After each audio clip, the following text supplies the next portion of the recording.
Akhi ukhti rahimakallah, tatkala seorang membina rumah tangga, kemudian Allah memberikan sakinah, kedamaian, membalut hubungan suami istri dan anak-anaknya dengan cinta dan kasih sayang. Biasanya ada kekhawatiran dan ketakutan ditinggal oleh salah satu dari keduanya. Istri biasanya yang takut kehilangan suaminya, takut ditinggal sama suaminya, tinggal mati, tinggal kawin lagi, tinggal kabur.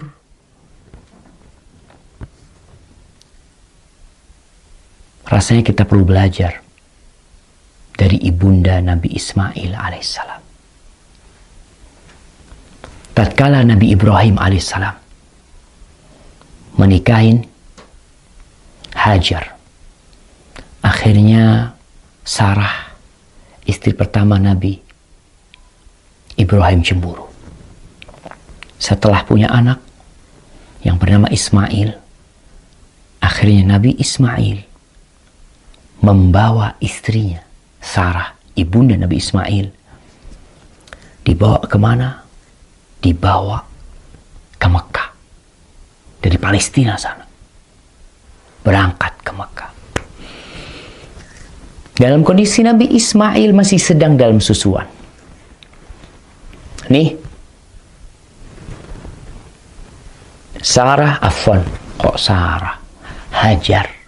Nah, Hajar bersama Ismail ditaruh di dekat Baitullah. Di situ ada pohon, namanya pohon Doha. Kalau kita tahu ibu kota Qatar, Doha, itu nama pohon tuh. Ada pohon Doha di situ yang letaknya di dekat air Zam-Zam, di tempat yang agak tinggi dari Masjidil Haram sana. Taruh di sana, kasih air, kasih makanan, dan di Mekah tidak ada seorang pun yang ada di sana. Lembah kosong, tidak berpenduduk. Bukan tidak berpenduduk, tidak bertanaman, tidak ada tumbuhan yang bisa dimakan di sana. Taruh di sana. Lalu Ibrahim pergi. Nabi Ibrahim pergi meninggalkan keduanya. Ketika Nabi Ibrahim pergi, diikutin sama Hajar. Fatabi'athu ummu Ismail. Ini hadis dalam riwayat Bukhari. Ibunda Nabi Ismail ikut. Berkata, "Ya Ibrahim, aina tadhhab wa tatrukuna bi hadzal wadi alladhi laysa fihi insun wala syai." Wahai Ibrahim, kemana kamu mau pergi? Kamu meninggalkan kami di tempat ini, di lembah yang di situ tidak ada manusia dan tidak ada sesuatu apapun di sini.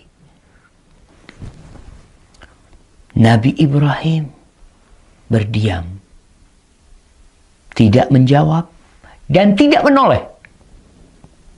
Menjawab tidak, menoleh tidak. Di sini Hajar sadar, mungkin pertanyaan dia yang salah. Para istri kadangkala salah bertanya kepada suami, sehingga terjadi perang di dalam rumah. Nabi Ibrahim tidak menjawab, dan Sarah kemudian dan Hajar kemudian mengatakan, Allahu amaraka bihadza. Dirubah pertanyaannya. Tadi bertanya, kami dititipkan ke siapa di sini nih?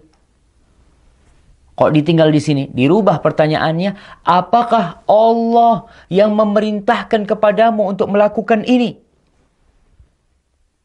Pertanyaan istri Nabi. Kata Nabi Ibrahim, na'am, iya. Idzan la yudayyi'una. Kalau seperti itu, Allah tidak akan melantarkan kami. Sudah, kau berangkat. Pulang nih. Hajar berangkat ke tempat dia meletakkan Nabi Ismail. Nabi Ibrahim terus pergi sampai ketika sudah tidak kelihatan oleh Hajar, Nabi Ibrahim menghadap ke kiblat. Kemudian berdoa, mengangkat tangannya mengatakan, Rabbana inni askantu min dzurriyyati biwadin ghairi dhi zar'in inda baitikal muharram Rabbana liyuqimus salah faj'al af'idatan minan nasi tahwi ilaihim warzuqhum minas thamarat la'allahum yashkurun. Di surat Ibrahim ayat 37. Wahai Rabb kami, bapak berat meninggalkan istrinya, tapi itu perintah yang harus dilaksanakan.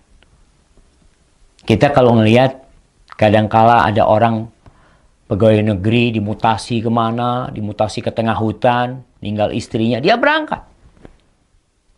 Karena itu perintah atasannya. Karena itu kontrak kerja dia harus siap. Kita kadangkala taat sama perintah manusia, tapi sama perintah Allah kita meremehkan. Nabi Ibrahim selesai ditinggal, dia berdoa, angkat tangan menghadap kiblat nih. Dianjurkan berdoa angkat kiblat dan angkat tangan menghadap kiblat. Wahai Rabb kami, sesungguhnya aku meletakkan dari anak keturunanku di sebuah lembah yang tidak tumbuh tanaman di situ, di sisi Baitukal Muharram. Ya Allah, jadikan mereka orang-orang yang mendirikan sholat. Jadikan sebagian hati manusia condong ke tempat ini. Karena harus ada kehidupan di sini. Ada rumahmu di situ. Dan berikan rezeki kepada mereka dari buah-buahan.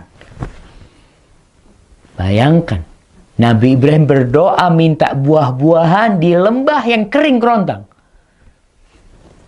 Itu keyakinan seorang muslim. Tidak pernah pesimis dalam kehidupan ini. Allah pasti bisa memberi. Berikan rezeki dari buah-buahan agar mereka bersyukur kepadamu. Pergi Nabi Ibrahim. Ibunda Nabi Ismail, Hajar, disusuin itu Ismail. Dia minum air yang tersisa. Dia makan kurma sampai habis. Ketika habis airnya, susunya kering, makanan habis.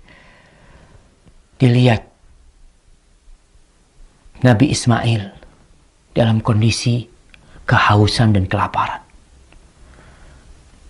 Maka Hajar takut melihat, nggak tahan melihat Nabi Ismail dalam kondisi seperti itu. Akhirnya dia lihat ada bukit yang dekat, Bukit Sofa. Berangkat ke sana. Dia lihat ke sana ke sini. Mungkin ada yang bisa membantu. Dia lari lagi. Agak keras larinya ketika sampai perut lembah. Berangkat ke Marwa sampai 7 kali. Ketika 7 kali, yang itu sa'inya orang sekarang. Kita kalau sa'i itu adalah mengenang bagaimana perjuangan seorang ibu yang ditinggal oleh suaminya. Tidak boleh berhenti berjuang. Tetap Allah bisa memberikan rezeki dengan kun, tapi tetap harus ada perjuangan.